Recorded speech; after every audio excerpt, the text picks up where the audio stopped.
খাওয়ানোর জন্য কত কিছু করতে হয়, মাথা খারাপ। আমার মতন যারা মায়েরা আছো তাদের যে কি কষ্ট বলার বিষয় নয়। এই যে বসে আছে ম্যাডাম, আমি ছাতা ধরে আছি, এই যে জিনিসপত্র নামাচ্ছি, তাও খাওয়াতে পারছি না।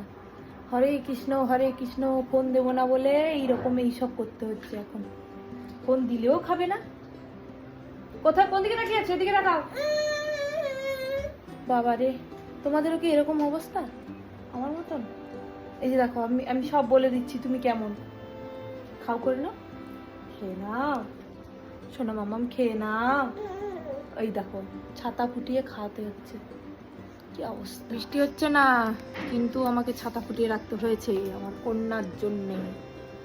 ঠিক আছে, এই গাড়িটা যে কি উপকার হয়েছে, যদিও এক চামচ খাওয়াচ্ছি তাও খাচ্ছে না।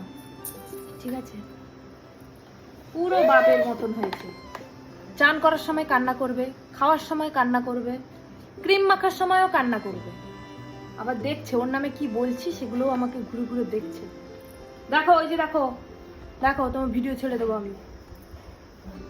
এইরকম প্রচন্ড দুষ্টু পাচা, একদম দুষ্টু পাচা মেয়ে।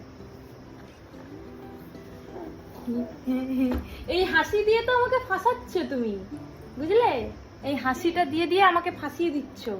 কোথা থেকে কি টানছে দেখো, খাওয়ার নাম নেই, শুধু এটা টানবে আর সেটা টানবে, সেটা টানবে আর এটা টানবে। খাওয়ানোর সময় 3-4 জনকে লাগে।